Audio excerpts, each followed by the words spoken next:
Hey everybody, my name's Kyle, and this is the Untypical Heroes! I'm excited. We're going to be playing a cartoonish Dark Souls tabletop role-playing game today called For Shenanigans by the Librarian, and it's free! You can pick it up for free at DriveThruRPG. I'm excited. That gets me amped. Let's play. So, what is For Shenanigans? We are Toons. We're cartoons in a cartoon world called Shenanigans. We're doing toony things, wacky and zany things. We're hitting each other in the face with frying pans. We are launching rockets at each other. We're falling off of cliffs and bouncing right back up. Unbridled violence on Saturday mornings for children's cartoons. And it's no big deal because we have a gaseous element permeating all things in Shenanigans called Loonium. The Toons passively harness this Loonium in order to be cartoons, right? Brush everything off with a little giggle. The problem is that Loonium has been fading from the world. As it fades, Toons lose their color and their ability to be Toons. They become more real, and Toons have even been found dead, some horribly murdered. We are Shenanigans' last hope. We are the last of the fabled Toonomancers. Toonomancers can actively harness Loonium. We can take it from the world and utilize it to change reality at our very whims. So, what's going on with the Loonium?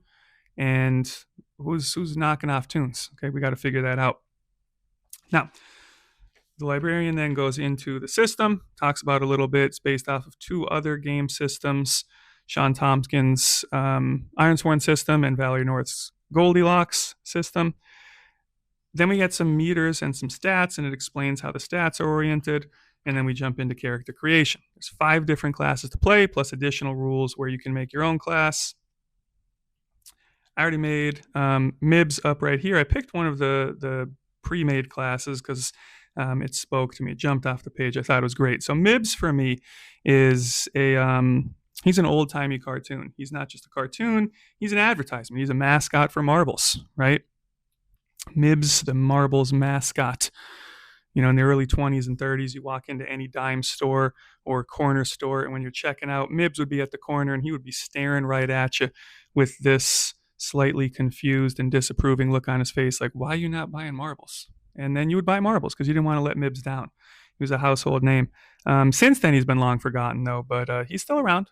He's still kicking. He's a rubber hose. What does that mean? Well, the librarian did a great job for each of these classes, giving us a 2-sentence summary of the class, the archetype, like how we're going to play it, essentially. So the rubber hose class, which is what Mibs is one of the oldest cartoons in Shenanigans. His limbs are bouncy, his body twists and contorts at will, and he didn't have a whole lot of color to start with. He's probably black and white, which is good because I'm not good at coloring. So, one of the oldest Toons and limbs. I took those 2 phrases and I turned them into tags that I could utilize in the game because other than that, there's really nothing differentiating these characters. It's just maths, right? It's just numbers and stats, and that's it, okay? So I have 2 little buttons that I can kind of push here in order to do something oldest Toons or something limsy. And then I gave him 3 different starting equipment items. That's Mibs. The rules then go on to go over death and respawning. It is a Dark Souls cartoonish game, so that's going to be happening. And then we have this moves packet, which goes over all the different moves we're going to be doing. This is the Iron Sworny kind of stuff that it's based off of. So we're going to launch our campaign right now into the Hyqueous Vaults. This is our adventure. It's a short adventure. It's by a whole bunch of different authors. It's only 15 pages, right? 15 pages of adventure, and there's 67 rooms in it. 67 rooms. Couldn't have planned that any better. So, what are we doing here? Well, first off, I just wanted to show the map so we can see kind of where we're at. And here it is. We're going to drop Mibs right on in here. This map is absolutely gorgeous. It's right in the middle of the book, easy to access, but there's a lot of flipping back and forth. And then we've got like our different monsters that are all statted up for Dungeons and Dragons first edition or OSRIC. So we're not going to need those, but it's just nice to have. What I did is I went to the Hyqueous Vaults blog spot and printed off this map right here. So this way I can have it with me on all these different pages. We're going to drop Mibs into area 43 and we're going to get started with a bang. So in Area 43, right, the Hyqueous Vaults is a cliffside sort of natural formation that's also been kind of dungeoned up by people throughout the centuries. And Mibs finds himself in Area 43 with two different hirelings. He's got two different hirelings with him. They're the muscle. They got swords. They've got torches. And they swam their way through. So in most of this creek, and I'm going to fight myself to the death to not say river because I keep wanting to say river. And if I say creek this whole time and not river, I'm going to give myself a cookie. So in this creek, it's about 2 feet deep. It's cold water, and it's slowly running towards Area 67. We're in 43. We're, maybe half-ish way through. And to the west of 43, this area, there's a steep drop-off. So they just swam through 10-ish feet of this cold water, and they're struggling. They're kind of holding their torches up and doggy paddling on their way through. And they just got to this little landing strip right here where we kind of quickly slope ourselves back up to about 2 feet deep or so. Now, Mibs feels when he's walking through here as he starts to catch land again that there's a bunch of debris, right? There's some clattering and some clicking and some clanging. And so what he wants to do is he wants to hold up this party right now and he wants to search. He wants to put his hands in the water here and he wants to see, is there anything of value? Is there anything useful that's in this debris? So Area 43, downstream end of the deep water. It gives us a description of the area, and then it tells us that there is some debris there. It tells us that there's some stuff there. Let's see if he can find it, okay? So here's Mibs. He's doing his thing, and then we're going to do our first move, okay? In For Shenanigans, we've got a whole bunch of moves here. And this is going to be our Learn More move. So it says when you search, which is what we're doing right now, you're going to roll intellect. So when we look at Mibs, his intellect is a D10, okay, a 10-sided die. So what we're going to do right now is we're going to take our 10-sided die. It looks like this. Here it is. And we're going to chuck this bad boy. Typically in a tabletop role-playing game, you're trying to roll high over a target number, or you're trying to roll low under one of your stats. In the Goldilocks system, which is what For Shenanigans is based on, we're trying to hit that Goldilocks zone right in the middle. So on a 10-sided die, we're trying to hit the middle two numbers on the 10-sided die. And those two numbers right here on the front of our moves booklet are going to be a 5 or a 6. That'll give us a strong hit. We do the thing that we want. We find the thing in the water that we're looking for. If we roll the two extremes, the lowest or highest number, in this case a 1 or a 10, that's a miss, and we suffer a consequence. That sucks. That's not fun for anybody. And if you roll any other number, it's a weak hit. You get the thing you're looking for, but not without an unforeseen consequence. So let's go ahead and do that. We're looking for a 5 or a 6 as we are learning more about our environment. So we're going to roll this. It's our first roll of the campaign. Hopefully it's a good one. And it's not terrible. Okay, we rolled a 2. Now, we didn't fail, but it's it is what it is. So it's a weak hit. On a weak hit, it says what you discover twists things a bit or uncovers a new threat. We're going to envision what it is. We're going to take +1 stamina. Now, we already have our max stamina. For the rubber hose class, it's going to be 3, so we can't take any additional stamina. We use that to do different things.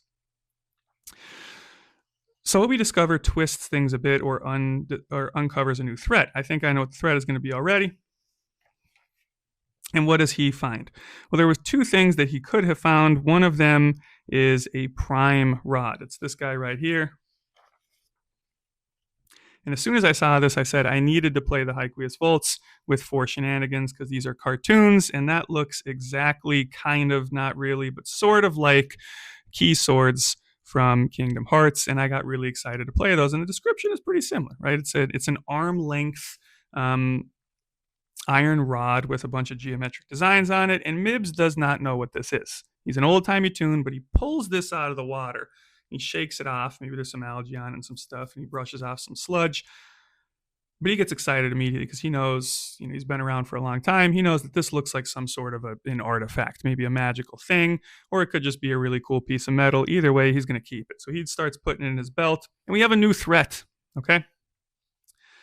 Now, our threat is going to be a combat encounter, okay? Let's go ahead and bring something in here. Now, there are, in the front of the book here, a bunch of wandering monsters that can happen every 3 turns that you're in the dungeon. This would be turn 1 right now.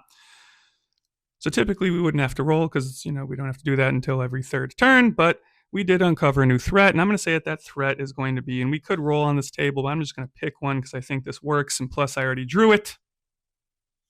I'm going to say that this threat is going to be a giant tick. Now there's 1d4 of them lurking beneath the water, getting ready to pounce at us, and it pounces, right? He pulls this key out, and as he does, that 10-foot deep stretch of water housed a couple of water fleas. And they started tracking and they started following and they were waiting for the right moment to pounce, and they pounced. Okay? So we've got some water ticks, not fleas, water ticks coming after us, or are they fleas? They're water ticks, I think. When he jumps out of the water, first thing we're going to do is roll a d4 and find out how many of these bad boys there are. So let's figure it out. 1d4 water ticks. And we got 3 of them. Okay, so there's 3, which is not good because these things are about the size of Mibs and his 2 hirelings. So there's 3 of them. So we got 3 water fleas, ticks.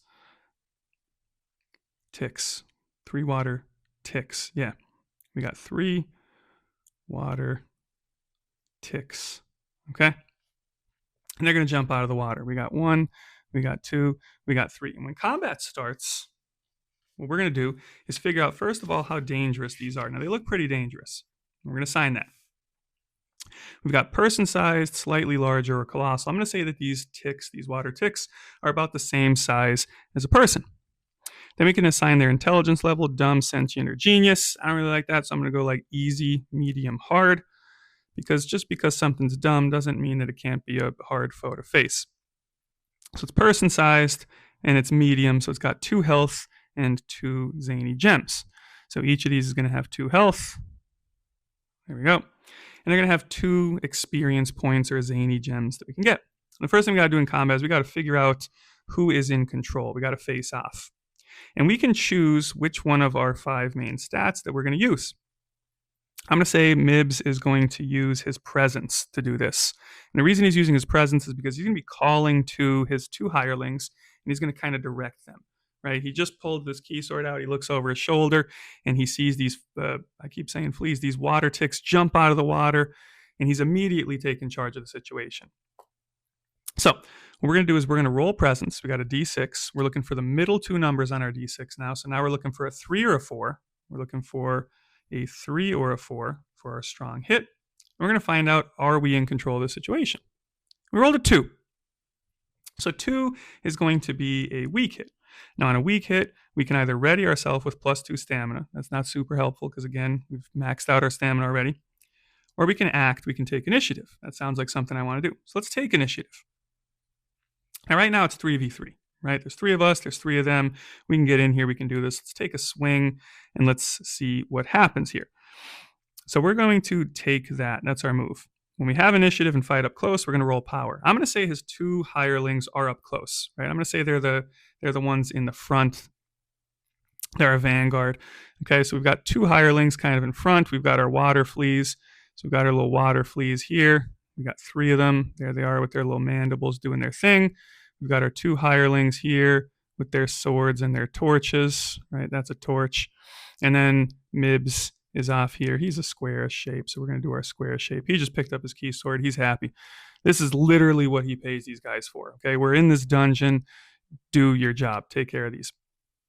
So they're fighting up close. So while they fight up close, we've got, where are we right here? Power.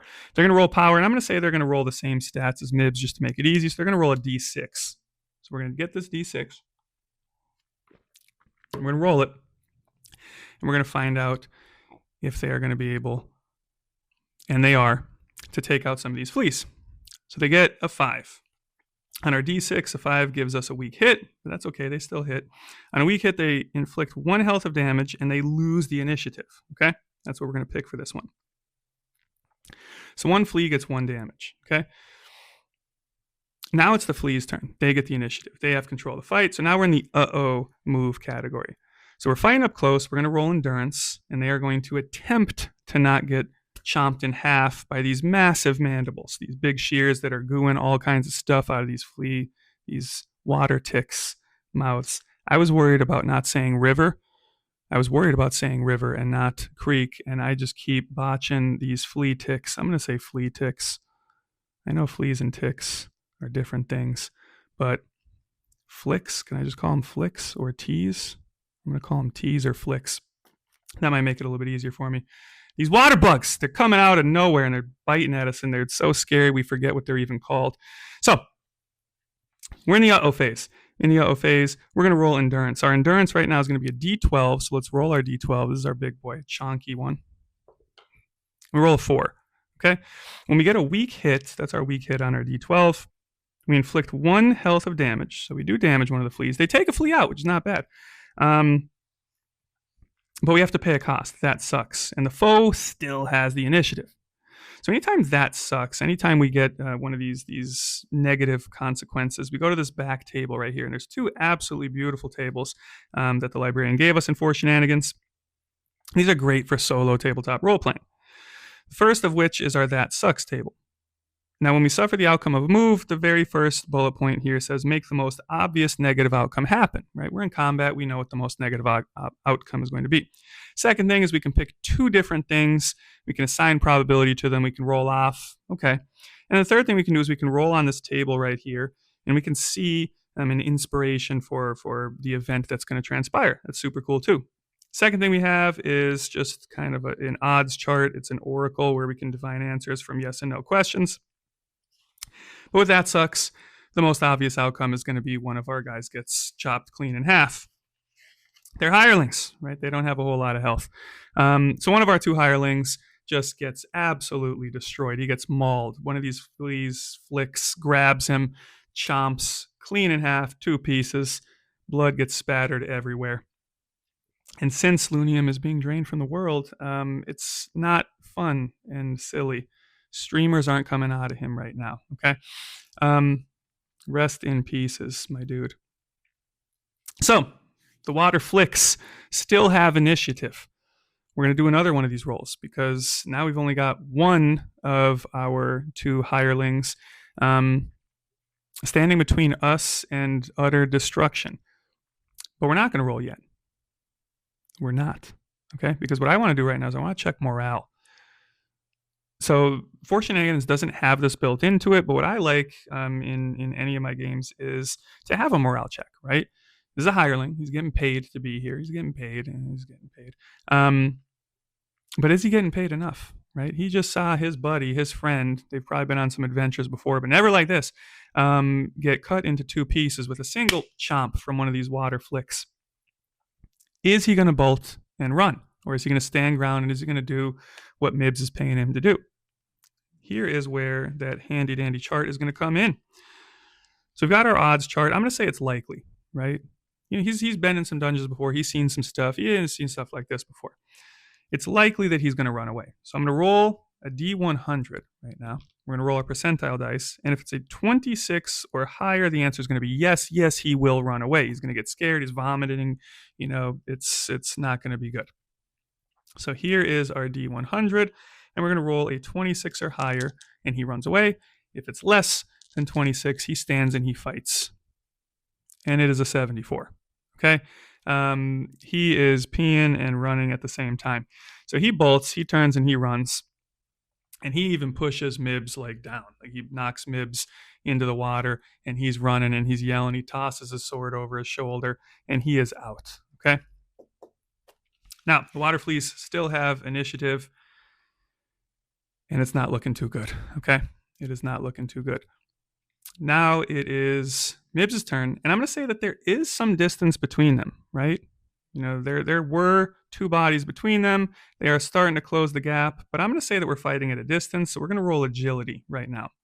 Okay. We're going to have 1 turn, 1 round of combat before they get close enough that they're right up in his face. So I'm going to roll agility to see if he can get out of the way. And with that, we're going to roll a D4. So here's a D4. We're going to roll agility. We get a 2. Okay, that's our weak hit. So where are we right now? On our weak hit, we deal 1 health of damage, but we pay a cost, right? We're going to deal 1 health of damage, and we're going to pay a cost. I'm going to say that cost is that they slash at us, right? They cut Mibs' arm, right? He is able to deal some damage. He reaches into his back pouch and flicks a marble right at their head, right? He hits one of them right here. When he hits our flea, we've actually only got 2 fleas left. Totally forgot that we killed one, right? He's just so scared he doesn't even know the difference. Hits one in the face. When he hits one in the face, the other one chomps a little bit and scratches his arm. So he's going to take 1 health of damage. Now, Mibs is not looking too hot here. Mibs did have 3 health. Now he's only got 2. And we still don't have the initiative. Now, this is starting to look pretty bad. So Mibs is going to do something called turn the tables. Once per fight, he can risk it all. He can steal the initiative, and he can make a move. When you do, take -1 die to the roll. In this game, the assumption is that lower die values are going to be better because your probability of a strong hit increase as the die gets smaller, right? On a D4, our chance of a strong hit is 50%, 50-50, right? And that chance gets smaller as we go to bigger dice. So we take -1 D to the roll and +1 stamina on a hit. So we stole the initiative. We're going to make a move. The move we're going to do right now is we're going to try and run away. We're going to try and run away because the other combat moves that we can do outside of trying to hit things is to avoid harm and flee by facing adversity. So let's see if you can face adversity here. We are going to roll. We're going to roll intellect. Okay. We're going to roll intellect, and we're going to see if he can find an opening here, and we can see if he can kind of move his way out. So normally it's a D10. We're going to bump that down to a D8. We roll a 3. So we get a weak hit. We do get +1 stamina, which we have not been using. We totally could right now. It says we succeed. He is able to get away, but he's a touch exhausted. We could choose one of 3 different outcomes. I'm going to say he's going to lose 1 stamina. So his stamina goes from 3 down to 2.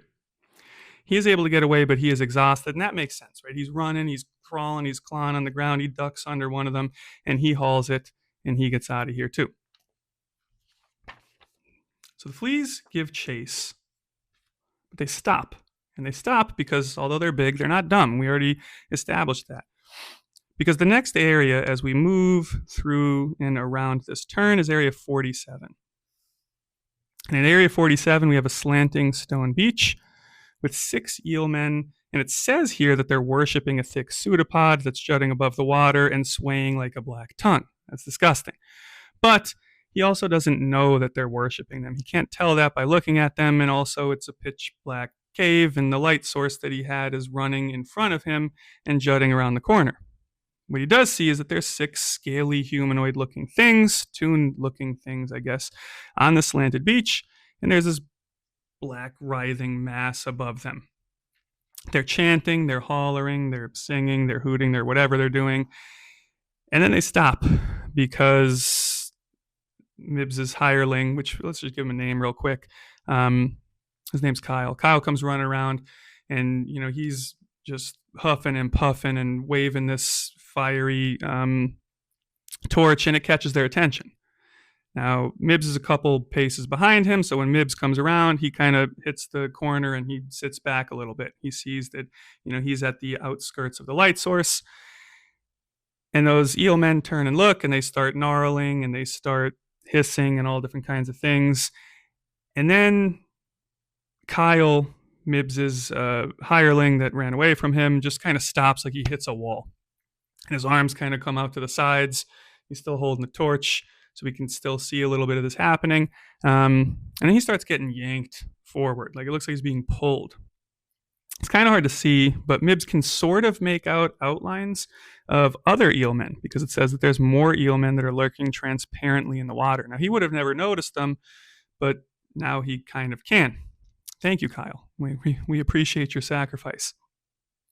So, it says that our eelmen here are of low intellect, right? They're not super smart, but they are incredibly aggressive, right? Our eelmen have low intelligence, right? But they're incredibly aggressive. They can change forms between their humanoid, hand-waving, walking around forms that are on the beach, or their transparent eelish kind of like forms where they are in the water. The transparent form is super hard to see,